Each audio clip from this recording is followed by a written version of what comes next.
Today we're going to make the cutest little Easter cake. This is a family tradition in my house. I hope it becomes yours too. The ingredients for this dish are butter, sugar, eggs, whole milk, flour, baking powder, salt, vanilla extract, and then the decorations. And my little decorations today are mothballs, peeps, jelly beans, and then coconut to top that cake, and green food coloring, and some toothpicks.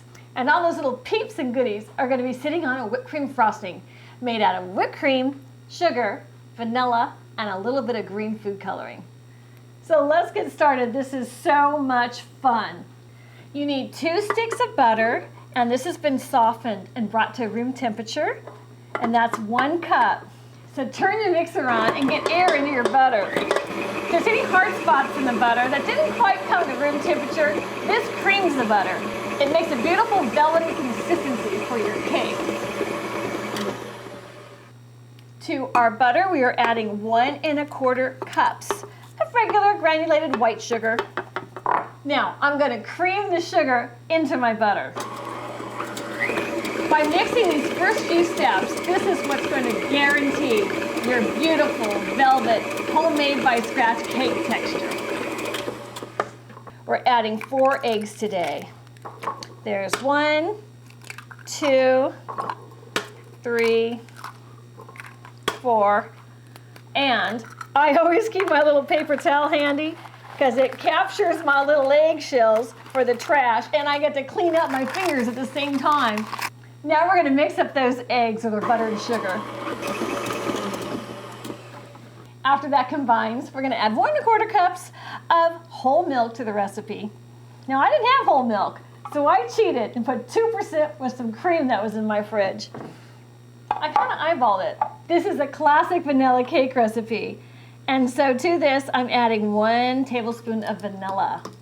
Because it's Easter, I'm going to sift today, and you all know I hate sifting. So you could just use a whisk and aerate it, but okay, I'm going to make this cake really special. This is a little bit beyond me. So that's 3 cups of flour.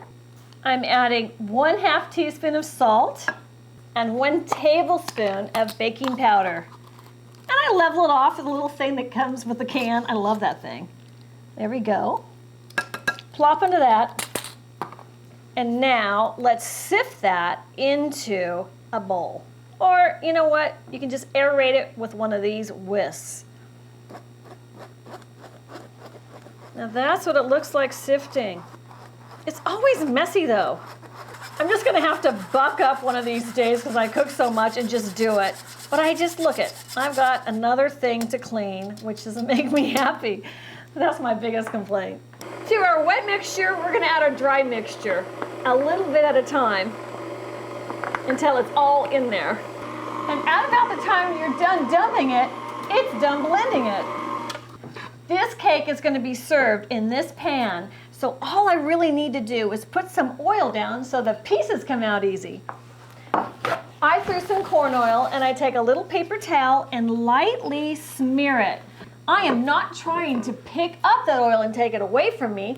I'm just merely smearing it. So a light touch really helps here. Okay, that's what your batter should look like. Into your pan it goes. I'm using a rectangular pan that's 1 layer for this cake recipe.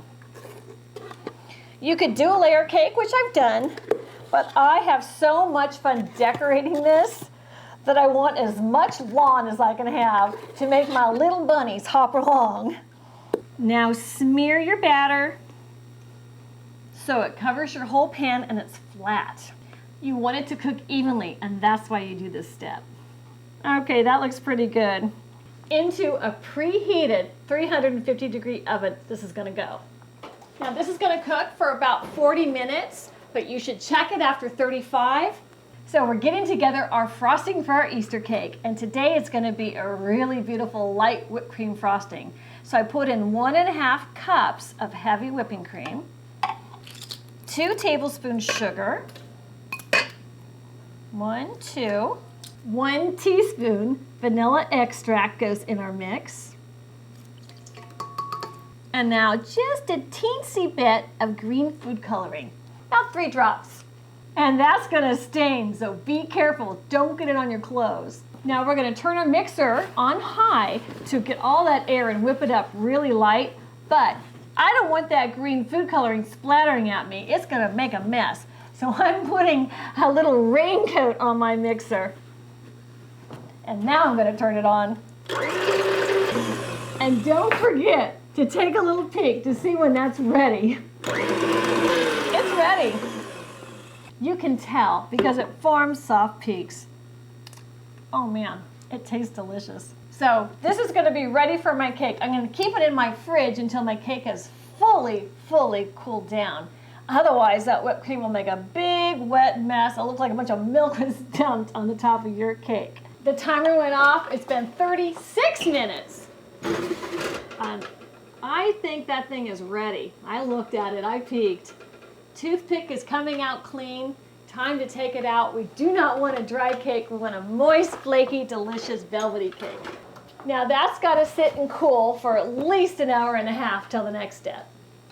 That cake is cool to touch. It's time to make our topping. I've been waiting all day for this because this is really fun to do.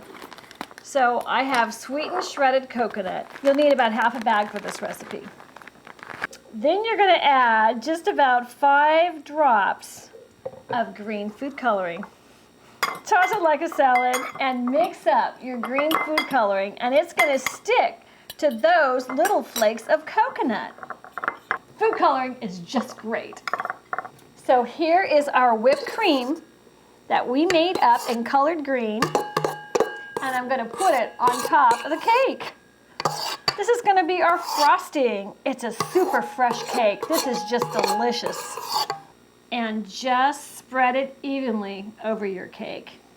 I hope you make this recipe with your kids, or if you're a kid, I hope you make this recipe. I read my Facebook every day, so I love it when I get a new friend, a new like, a new comment. It's so fun for me. I'm not wasting a drop of that frosting. Time to seed the lawn. There's all our grass. I have made this cake every single Easter for my kids, and it's not Easter at our house without the famous Easter cake. Okay, now this part cracks me up. You take a little peep. This is a bunny peep. You stick a little toothpick under him, and little bunny hops into the garden to look for his Easter eggs. How cute is that? He's got his little friend, Mr. Yellow Bunny, is going to come and hop and join him. Last one is not a rotten egg to this party. Okay, now the little jelly beans for our Easter egg hunt. I'm going to hide some in the back. Oh, and the black one. The black ones are my favorite. They usually don't make it to the cake. These malted eggs are my favorite. I know they're a little bigger, but I like a bite with a malted egg on it. So it's like the prize in the Easter egg hunt. You decorate it any way you want to. That's what it looks like today. Next year, who knows? Okay, the bunny in the bat bites the dust first. Okay, Mr. Bunny. That homemade cake is delicious. Okay, now let's try bunny topped with whipped cream. But subscribe to my channel, and let's keep making great things in the kitchen together. Happy Easter!